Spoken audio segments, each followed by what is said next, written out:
atau surah Bani Israil ayat 83 sampai ayat 87. Bismillahirrahmanirrahim. Wa idza, dan ketika, an'amna, kami mengaruniakan nikmat, alal insani, kepada manusia. A'rada, mereka berpaling, wa na'a bijanibi, dan menjauhkan diri dengan sombong. Orang itu kalau lagi banyak nikmatnya rata-rata yo nyombong. Nah, yo. Nikmat itu macam-macam ya. Kalau lagi banyak duit nyombong, kalau lagi sehat nyombong. Lu baru kepanasan dikit aja meriang, gua dong. Rata-rata orang itu memang kalau lagi diuji dengan kenikmatan itu nyombong. Tapi lebih baik lah ya, udah miskin sombong. Kalau pinter sombong, agak pantesan ya. Udah goblok nyombong. Kaya sombong, pantes lah ya. Lah kismin sombong. Ganteng, cantik sombong. Ada yang disombongin. Udah. Aduh ya Allah, udah jelek, miskin, sombong. Apa yang disombongin? Aduh. Miskin lupa gaya. Wa idza an'amna 'alal insani a'rada wa na'a bijanibi. Manusia itu rata-rata kalau lagi di atas angin yo nyombong. Kalau lagi an'amna, lagi diberi nikmat, nyombong. Ya ada ya, jalannya nggak mau nunduk. Nah iya paling itu sandung. Ya rata-rata manusia lah ya begitu dah ya. Tapi wa idza massahu syarru kana ya'usa. Kalau lagi ketimpa masalah, waduh. Gitu ya. Umum ya. Wa idza massahu syarru kana ya'usa. Kalau lagi diberi kesulitan, mereka berkeluh kesah. Bahasa gampang terjemahannya, kalau lagi ada masalah, waduh. Kayaknya yang paling menderita sekolong jagat raya itu dia. Asal ketemu orang dicerain, bu, tahu nggak bu, saya ini lagi pusing. Padahal yang diajak cerita malah lebih pusing lagi. Rata-rata orang itu rata-rata begitu ya. Manusiawi. Ya ada sih yang kebalikannya itu ya ada, tapi nggak banyak. Makanya Quran ini kan menghukumi kebanyakan orang. Kebanyakan orang kalau lagi seneng, lagi bahagia, lagi sehat, banyak duit, itu ya sembuh. Kadang rajin ngaji, giliran banyak duit ya malah nggak ngaji kok ya. Biasanya tongkrongannya di majelis taklim, giliran banyak duit ya pindah ya. Ya tahu kemana. Umpama Bu, hari ini tadi pagi dapat bonus, entah dari siapa yang ngasih ya. Yang ngarang aja. Umpama bulannya cuma 12, gajinya 13. Aduh ya Allah. Lah umpama biasa megang duit kok ratusan ribu, ya gedenya juta-jutaan, nggak banyak lah. Lah kok tiba-tiba hari itu dapat duit M. Itu mungkin hari ini nggak ngaji. Mungkin lagi di rumah, lagi ngebayangin apa nih yang mau dibeli. Lagi ngitung, lagi ngelihat ke atas ini rumah yang dibetulin yang mananya ya. Hitungnya nggak kelar-kelar. Itu ngelihat ke depan ini kendaraan ganti apa ya. Nyekrol di Facebook di apa? Nggak ingat hari Rabu. Kalau mau belanja di apa? Online. Shopee. Puter aja apa dia yang mau. Lah kalau nggak banyak duit kan nggak keinginan nggak aneh-aneh ya. Yang penting udah makan cukup udah. Hari Rebu berangkat ngaji. Sini Kemis. Di mana Kemis? Gang 7 sono ya. Ayo, coba kalau lagi hari ini kok banyak duit, malah gak inget ngaji. Wa idza an'amna 'alal insani a'rada wa na'a bijanibi. Itu memang umumnya orang ya begitu. Makanya ada satu hadis Rasulullah sallallahu alaihi wasallam, idza ahabballahu 'abdan ibtalahu liyasma'a tadarru'ah. Kadang Allah kalau cinta kepada hambanya itu malah sering diuji dengan berbagai macam cobaan. Biar Allah mendengar tadarru'. Tadarru' itu apa? Keluh kesah. Orang kalau lagi banyak masalah, itu jam 2 mata melek langsung satset bangun. Yang kencing itu. Nah, iya lagi banyak masalah ya habis kencing ya langsung ke tempat sholat pakai mukena. Ya Allahnya yakin mantep. Ya Allah. Apalagi pas lagi begitu tiba-tiba token bunyi. Aduh. Habis itu udah menjelang subuh ada WA anak yang mungkin kuliah di Surabaya atau di mana. Ding, mama ini bayaran semester 7.800.000 mah sama kosnya 2 juta. Nyut. Sore tadi udah diceritain bahwa di kantor bapaknya katanya ada pengurangan. Bertubi-tubi. Yakin itu ketika Allahumma itu Allahumanya mantep. Ya Allah, Allahumma ya Allah. Nangisnya ya beneran ya. Iya. Lah umpama nanti besok-besok tak selang 2 hari 3 hari suami pulang kerja ngasih kabar alhamdulillah mak saya nggak kena pengurangan. Plong 1. Alhamdulillah ini ada temen bayar utang 9 juta cukup buat ngirim anak yang kuliah. Alhamdulillah. Loh itu malamnya karena pikiran udah tenang pules. Subuh nggak kesiangan aja udah bagus ya kan? Subuh nggak kesiangan udah bagus, apalagi tahajud. Lah makanya idza ahabballahu 'abdan ibtalahu. Kalau Allah senang sama seorang hamba, kadang itu diuji dengan berbagai macam ujian. Makanya kalau ada mohon maaf, orang ngajinya rajin, sama tetangga kanan kiri baik, setahu kita dia ibadahnya bagus. Lah kayaknya kok ujian ekonominya berat, mungkin Allah demen sama dia. Mungkin ya. Jangan langsung itu ajab. Bukan. Lalu sebaliknya, kadang Allah itu malah memberi los-losan. Los-losan itu bahasa orang lontar apa ya? Jor-joran. Ekonomi bagus banget usaha jadi, padahal ibadah nggak pernah, sama tetangga nggak akur, sama karyawan kejem. Loh, lah kok malah usahanya maju? Kalau kayak gitu milih yang mana, Bu? Milih miskin?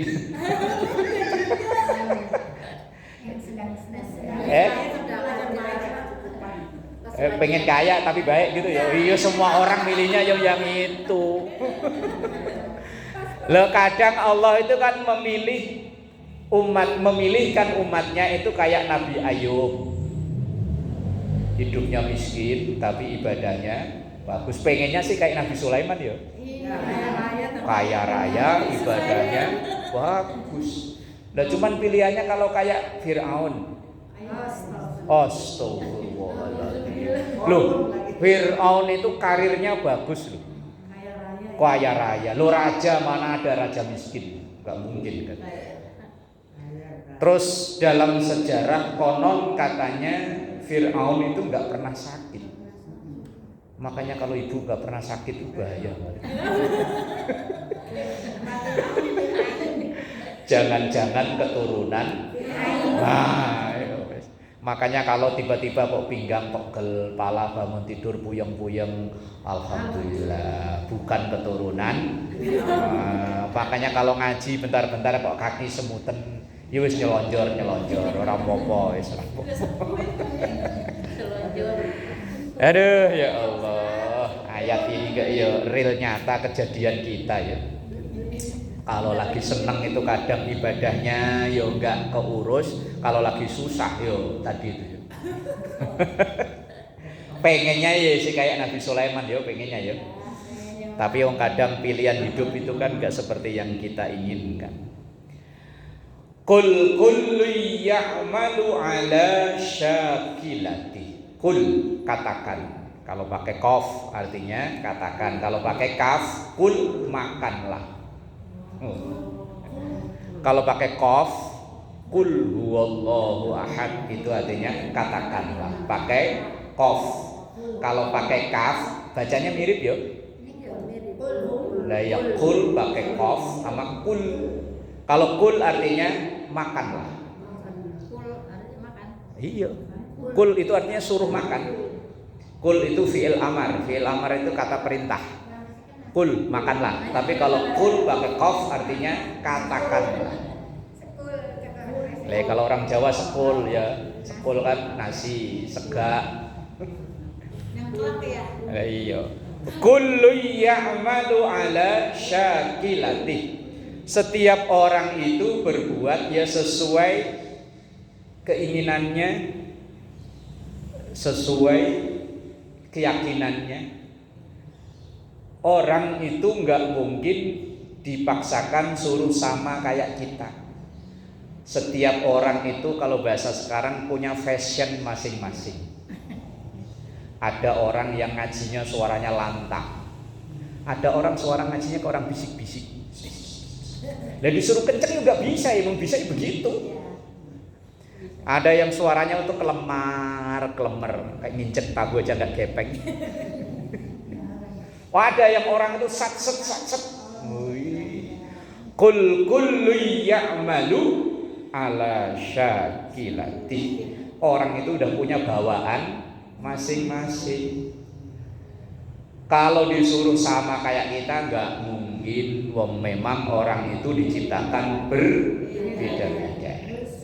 Ya ayuhan nas inna khalaqnakum min dzakari wa untha wa ja'alnakum syu'uban wa qabaila lita'arafu. Bahwa Allah menciptakan manusia itu dari laki dan perempuan, jelas beda. Ya harus beda. Jangan sampai laki malah kayak perempuan. Perempuan kayak laki. Berapa hari yang lalu saya itu ketemu orang itu pas lagi duduk sangar, pakai kaos nyetrit segini, tatonya banyak. Enggak kan saya dari sono, dia duduk di sini. Begitu tahu kan karena saya mau ada perlu sama dia, begitu dia berdiri salaman, assalamualaikum Pak Ustadz. Ya Allah. Orangnya gagah, gede tinggi, ganteng putih, tatonya seabrek-abrek. Cuman begitu salaman ngomong melambai. Waduh. Dari sononya kali Pak Ustadz ya? Lah yo mbah enggak tahu nek. Wong bae ketemu juga baru sekali itu. Makanya begini loh, kalau kita punya anak, punya cucu, kalau laki ya memang didik kayak laki-laki. Berantem yo biarin, lari-larian biarin wong laki. Nah kalau perempuan yo didik dengan cara perempuan, main boneka, main masak-masakan. Karena pergaulan itu akan berpengaruh. Belum lama di Kelapa Gading bagaimana? Gerebek polisi. Ya itu kumpulannya laki-laki. Ada gengnya itu Pak Ustadz. Bahaya. Lah orang itu kan min dzakari wa unsa, dari laki-laki dan perempuan. Kemudian wa ja'alnakum syu'uban wa qabaila, kami jadikan berbangsa-bangsa, bersuku-suku. Yang hadir di sini aja nih, di sini. Beda-beda ya. Kalau saya karena bapak mak Jawa, orang nyebutnya suku Jawa. Bugis. Sudah apa Jawa? Campuran. Ini yang hadir di sini loh. Macam-macam aja ya? Betawi. Macam-macam kan. Masing-masing punya budaya, punya bahasa, punya kebiasaan, punya karakter, punya sifat beda. Lah masing-masing ada kelebihan, ada kekurangan. Masing-masing nggak bisa ngeklaim suku saya paling baik, enggak. Sama-sama ada kelebihannya, ada kekurangan. Konon katanya kalau orang Sumatera tegas keras, cocok kalau jadi pemadam kebakaran. Lah ya kan satset kan. Lah kalau orang Jawa, orang Solo katanya kelemar. Lah kalau jadi pemadam kebakaran ya. Lah iya, ayo siram. Lah. Tapi kalau dia jadi bidan, nolongin orang lahiran, ayo ibu tarik napas pelan. Lah ya. Coba kalau yang orang Sumatera tadi.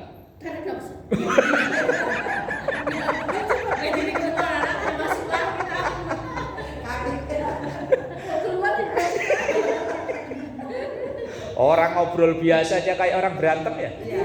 Tapi kan masing-masing punya kelebihan, punya kekurangan. Lah antara itu makanya kita nggak boleh saling menghina, saling merendahkan, dasar orang ini. Masing-masing punya kelebihan, punya kekurangan. Makanya bahasa Quran lita'arafu, untuk saling mengenal, untuk saling melengkapi. Yo orang kelemar-kelemar ya kadang dibutuhkan, orang yang satset tegas yo dibutuhkan sesuai dengan keadaannya masing-masing. Pemadam kebakaran ini yang satset ya.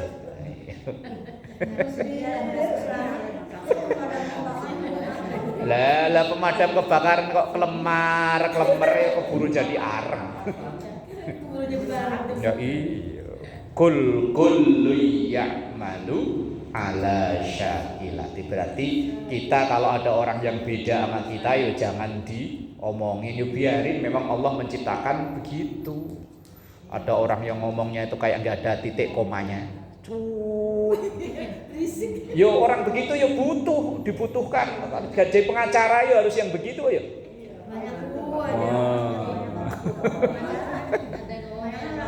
Lah ya pokoknya semuanya dibutuhkan. Pada saatnya semua dibutuhkan. Sahabat Nabi yang 4 itu kan beda-beda ya. Abu Bakar itu orangnya kalem, lembut. Berarti kalau ada orang ada masalah, minta solusinya ke Abu Bakar. Umar orangnya tadi itu satset tadi itu. Lah kalau ada orang butuh keamanan nyarinya Umar. Lah ada Utsman banyak duit tapi nggak begitu banyak omong. Ada acara berapa biayanya? Donatur Utsman. Acara apa aja butuh Utsman. Ini peresmian masjid kemarin kalau nggak ada Utsmannya ya nggak jadi.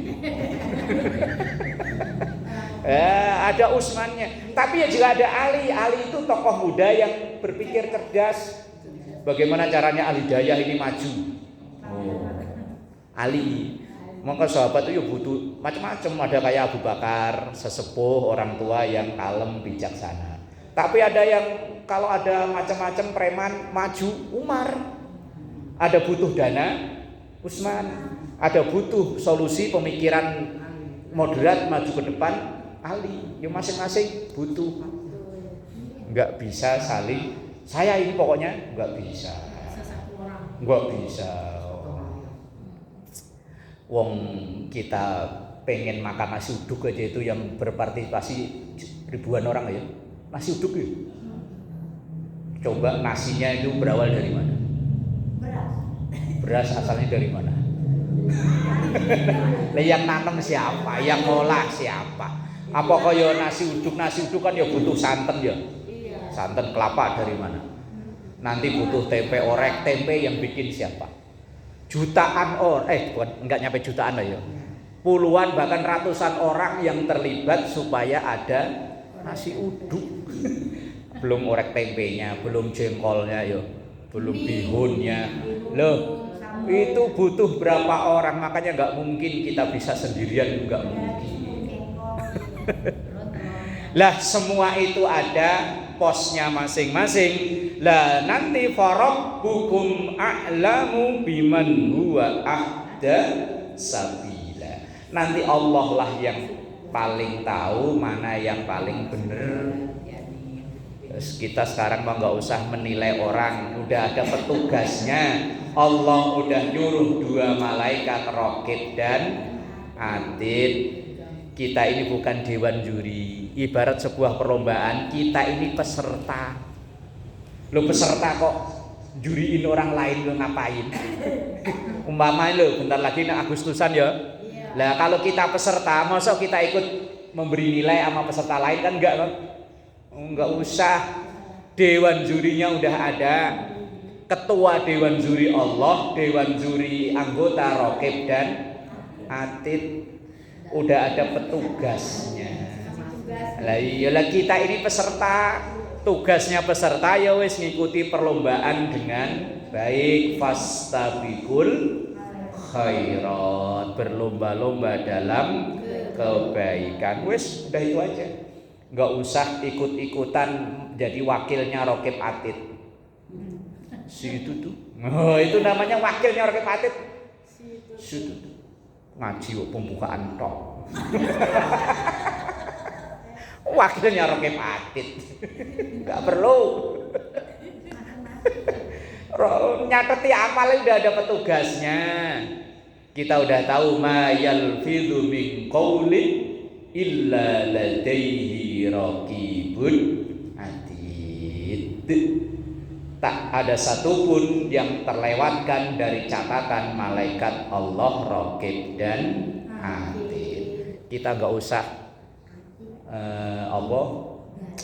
terobot kerjaannya Raqib Atid, nggak usah. Udah ada punya tugas masing-masing kok, kerjaan orang diserobot. Lah iya, kita nggak usah nyatet, udah ada yang nyatet, nggak usah nilai, udah ada yang nilai. Wong kita ini peserta lomba. Wong bentar lagi kita paling yo finish ya. Lah iya kan? Kira-kira kalau ibarat lomba, mulai dari start sama finish, kira-kira lebih jauh kembali ke start apa langsung ke finish? Makin mendekat kan ke finish kan? Nah iya, kalau usia-usia segini lah, udah hampir selesai, mosok kita udah nyampe finish kemudian nengok ke belakang. Balik lagi pun nggak bisa. Oh, maunya sih ngulang lagi ya. Maunya ngulang lagi biar jadi baik dari awal, nggak bisa. Salah-salah ngulang lagi. Ora iso. Wes pokoknya kita udah nyampe di sini, bentar lagi finish. Yo ibarat obat lari mah tinggal dikit lagi finish yo. Wes semampunya, sekuatnya, sebaik-baiknya. Lah ini ada lomba lari kok malah istirahat dulu, ngopi dulu. Lah ini nih loh, kita ini loh, ibarat lomba lari kan ngopi dulu. Ya kita ini kan disuruh wa idza faraghta fansab. Kalau selesai satu kerjaan, lanjutkan ke kerjaan berikutnya. Aslinya kan nggak ada waktu nganggur bagi orang yang beriman, oh ya. Aslinya. Senangnya ngopi dulu. Lah iya ya itu ibarat orang lomba lari, kita ini ngopi dulu. Makanya ketinggalan, ada peserta baru masuk langsung larinya nyampe ke depan. Itu ibarat ada orang baru masuk Islam 2 tahun, 3 tahun baca Qur'annya udah pinter. Ya kan, ilmu agamanya bagus. Itu ibarat peserta baru masuk tapi langsung Lah kita ini peserta udah berapa tahun yuk? Ya Allah, wis. Banyak kan orang Cina ya bosan. Lah yo mbuh lah mana aja lah. Semangatnya bener-bener Dah, titik itu selesai bahasan. Kemudian bahasan tema berbeda. Wa yas'alunaka 'anir ruh qulir ruhu min amri rabbi wa ma utitum minal ilmi illa qalila. Yas'alunaka, mereka pada bertanya kepadamu wahai Muhammad, anir ruh, tentang ruh, nyawa. Nyawa iki apa ya? Lah iya yang mana? Nyawa yang mana? Di sini, apa di sini, apa di sini? Apa di sini? Enggak tahu ya. yang menggerakkan jasmani. Lah iya. Ini maksudnya kalau ada yang bertanya tentang yang gaib. Kita itu di awal Quran udah langsung disuguhin alif lam mim dzalikal kitabu la raiba fihi hudal lil muttaqin alladzina yu'minuna. Orang muttaqin, orang yang bertakwa itu adalah orang yang percaya dengan yang gaib, termasuk ruh. Banyak yang gaib yang kalau ibu saya tanya pasti yakin ada. Pahala ada nggak? Pahala ada nggak? Ya iya. Pahala dosa ada ya. Wong sering kita nakut-nakutin orang kok ya. Itu nggak boleh, itu dosa. Lah terus kalau yang kita takutin kalau seandainya memang dosa itu apa? Jawabnya apa?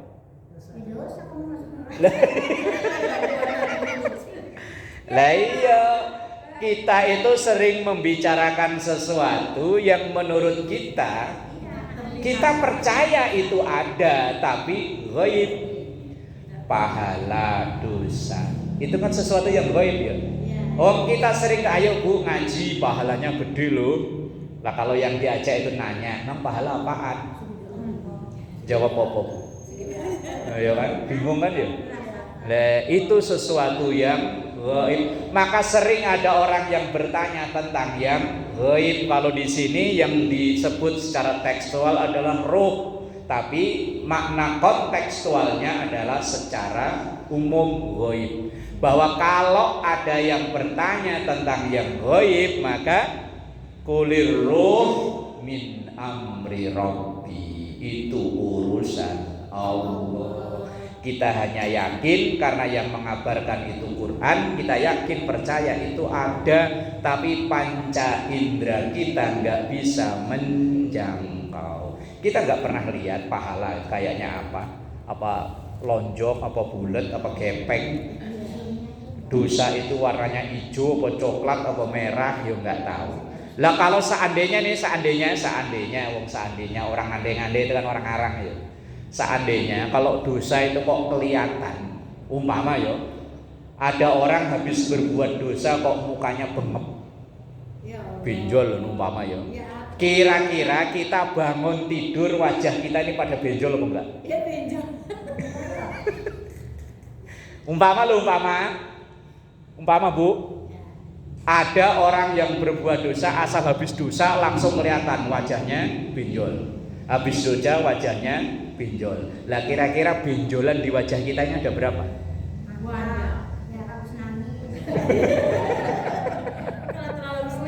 Aduh ya Allah. Untung dosa enggak kelihatan. Pendosa, orang yang banyak dosa sama orang yang banyak pahalanya, kalau duduk sebelahan jejeran enggak ketahuan. Mana yang ahli dosa, mana yang ahli ibadah enggak ketahuan. Kita percaya adanya itu, walaupun itu gaib, tapi yang mengabarkan itu Al-Quran. Surga, neraka, siksa kubur, nikmat kubur, semuanya gaib. Lah kalau di sini yang disebut wa yas'alunaka 'anir ruh qulir ruhu min amri rabbi.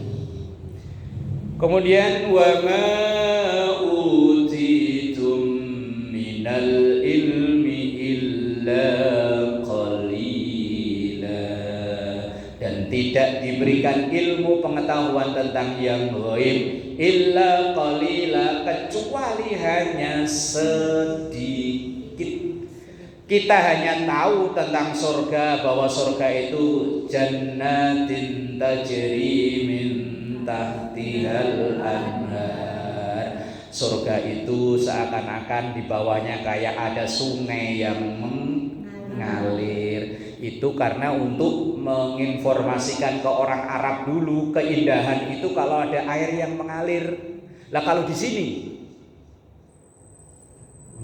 kalau dulu sebelum Curug, sini loh, depan bukan hanya mengalir, banjir. Kita hanya tahu surga itu gambarannya nanti seperti itu, tapi apakah benar kayak itu? Wallahu a'lam. Wa ma utitum minal ilmi illa qalila.